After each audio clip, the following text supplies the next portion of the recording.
భూముల కుంభకోణం వరకు వివిధ రకాలుగా యథేచ్ఛగా దోచుకున్న నువ్వు ఈ దేశం కోసం తాత ముత్తాతల నుండి ఆస్తులతో పాటు పదవులను కూడా త్యాగం చేసినటువంటి రాహుల్ గాంధీ గారి గురించి మాట్లాడే సాహసం ధైర్యం ఎక్కడిది కేటీఆర్? నీకు నీ స్థాయి ఎంత, నీ బతుకెంత, ఏంటి నీ బతుకు? అమెరికాలో పెట్రోల్ బంకులో పెట్రోల్ పోసిన నువ్వు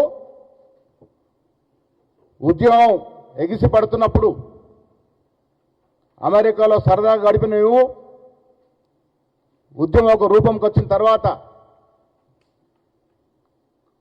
చీమలు పెట్టిన పాములో పుట్టలో దూరినట్టు సిరిసిల్లో దూరి ఆనాటి వరకు ఉద్యమంలో కేకే మహేందర్ రెడ్డి పొట్టగొట్టి డబ్బుల మదంతో ఎమ్మెల్యే అయి నువ్వు ఇవాళ రాహుల్ గాంధీ గారి గురించి రేవంత్ రెడ్డి గారి గురించి మాట్లాడతావు.